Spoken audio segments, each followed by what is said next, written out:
I know, it's early, but let's make some WrestleMania 42 predictions. Before we do, though, make sure to hit that button, subscribe, hit that bell for notifications. We're trying to post every day here, so come, be a part of it. Be a part of this journey with us. Now, let's talk wrestling.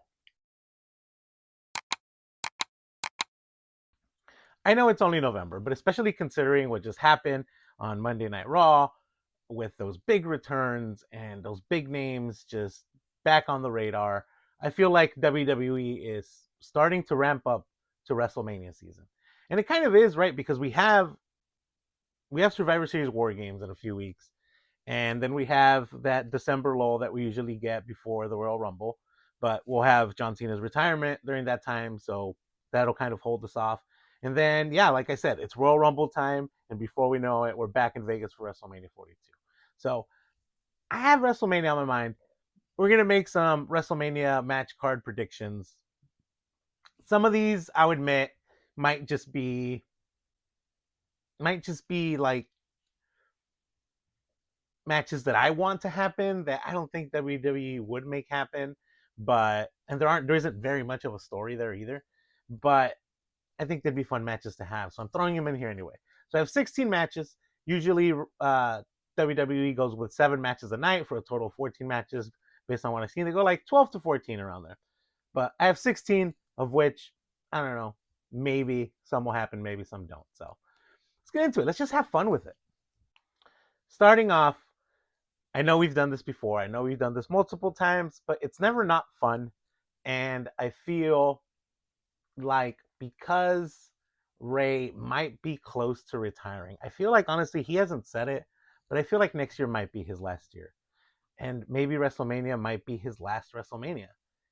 So I think Dominic and Rey Mysterio should reignite their feud, should continue their feud onto WrestleMania, and have a hair versus mask match. Right? We see this a lot in Lucha Libre. Maybe it's for the Triple A Mega Campeonato at WrestleMania. Why not? Right? But we see this a lot in Lucha Libre, right? Wrestlers having masks versus hair matches. It's a very traditional thing in Lucha Libre. Dominic has great hair. I mean, they can do a hair and mustache for a mask match, right? And Rey Mysterio has a mask. We've all seen Rey Mysterio in mask, but not in the WWE. So I feel like the stakes would be pretty high. If not for a career of not, Dom being like, if I beat you, you retire. I just hit my mic. Sorry, I'm excited. If not for Dom being like, if I beat you, you retire, old man.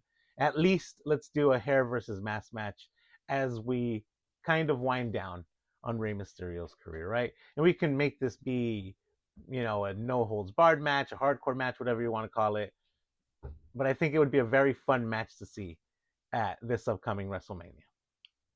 I feel like for the second match, I feel like WWE is getting ready to put the tag team titles on the MFTs. They're kind of really involved in the tag team scene.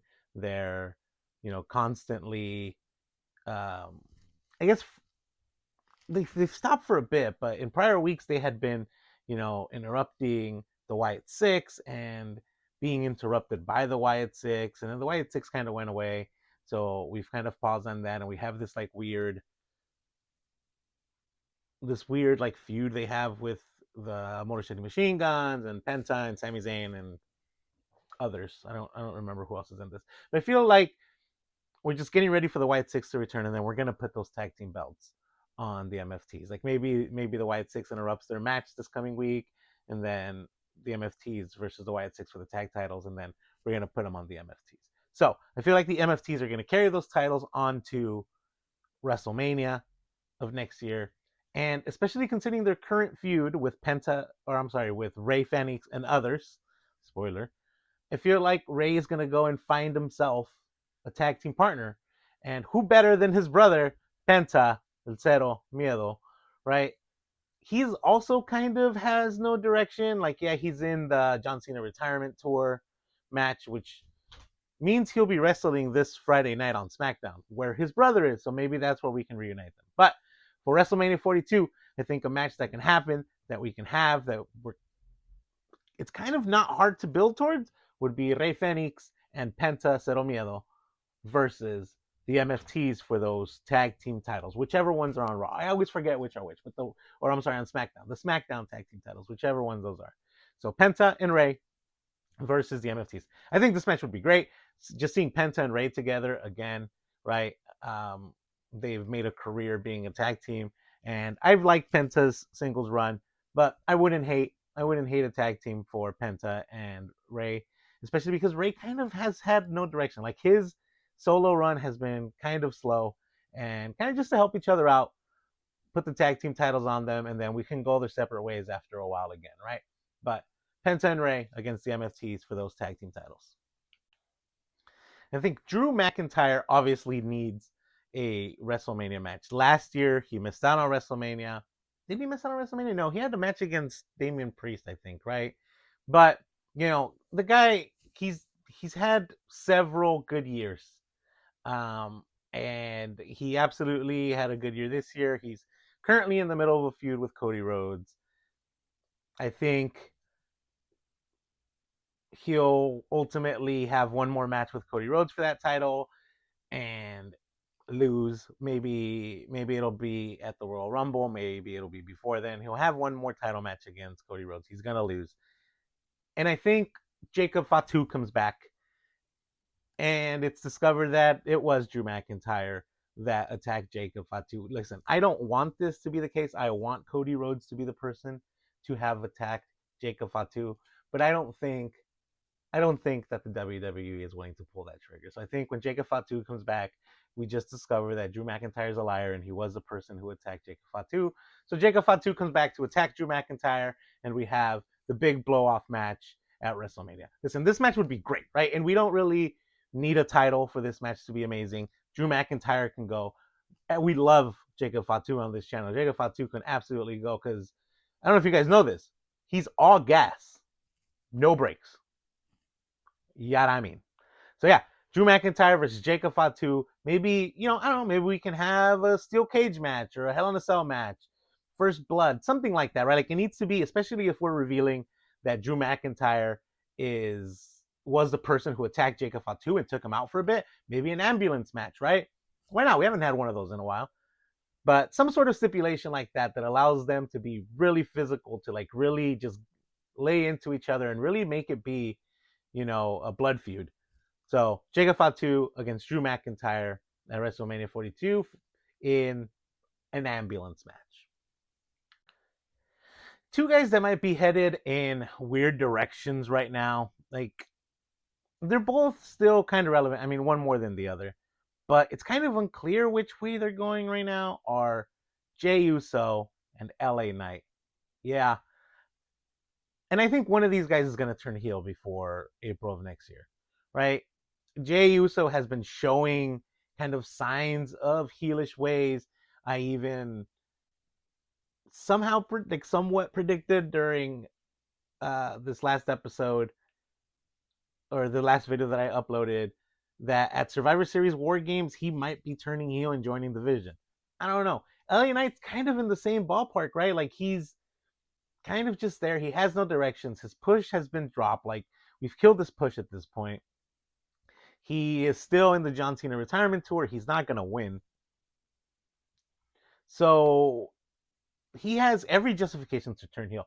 I think his character is very heelish in a lot of ways. He was a heel, except that we all kind of fell in love with him. So WWE's like, let's sell more shirts. Let's make him a face. One of these two guys should turn heel, and we should have a match between them both. Again, this is one of the matches where like I don't know how we get there, but both of these guys will probably be at WrestleMania, and why not just have it be against each other? So this is one of the ones where I'm like, there's really no story, but let's get there. LA Knight and Jey Uso. One of them will be a heel. That's like my thing for this. One of them has to be a heel. All right, this next one's a fun one. This one I had fun with. In unrelated news to this upcoming match that I'm about to say, by the way, I hear that Chad Gable's getting ready to come back, which would be amazing because our TV misses Chad Gable a lot. Anyway, unrelated.